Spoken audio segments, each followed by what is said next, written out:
Hi అండి అందరికీ. ఈ మధ్య ఎక్కువ నారికేల దీపం పెడితే మంచిది, ఎలా పెట్టాలి అన్న డౌట్స్ చాలామందికి ఉంటున్నాయి. సో, ఫస్ట్‌గా రాగి గాని, ఇత్తడి ప్లేట్ తీసుకోవాలి. నేనైతే ఒక్క ప్లేట్ తీసుకున్నానండి. నేను చూపించిన విధంగా స్వస్తిక్ గీయాలి.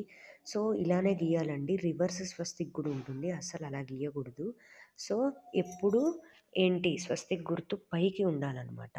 సో, స్వస్తిక్ గుర్తు గంధంతో గీశాక కుంకుమ బొట్లు పెట్టి ఆ ప్లేట్‌లో బియ్యం పోసాక ఒక నారికేలం కొబ్బరికాయ కొట్టుకొని జుట్టు తీసేసి దాంట్లో నువ్వుల నూనె గానీ, ఆవు నెయ్యి గానీ వేసి 2 ఒత్తులు కలిపి ఒక ఒత్తిగా చేసి 3 ఒత్తులు చేయాలి. 3 ఒత్తులు చేసి ఒకటి తూర్పు, ఒకటి ఉత్తరం, ఒకటి ఆహ్, ఈశాన్యం వైపు పెట్టి ఇంకొక కొబ్బరి చిప్పలో ఏదైనా తీపి ప్రసాదం, తీపి చేయలేకపోతే బెల్లం పెట్టి శివుని ముందు గానీ, విష్ణువు ముందు కానీ వెలిగిస్తే చాలా మంచిది. మనకున్న దారిద్ర్యం పోతుంది.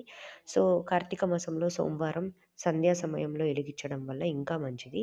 కార్తీక మాసం కుదరనప్పుడు ఏదైనా సోమవారం చేయండి. నేనైతే కోటి సోమవారాల రోజు వెలిగించాను. ఇలా చేయాలి.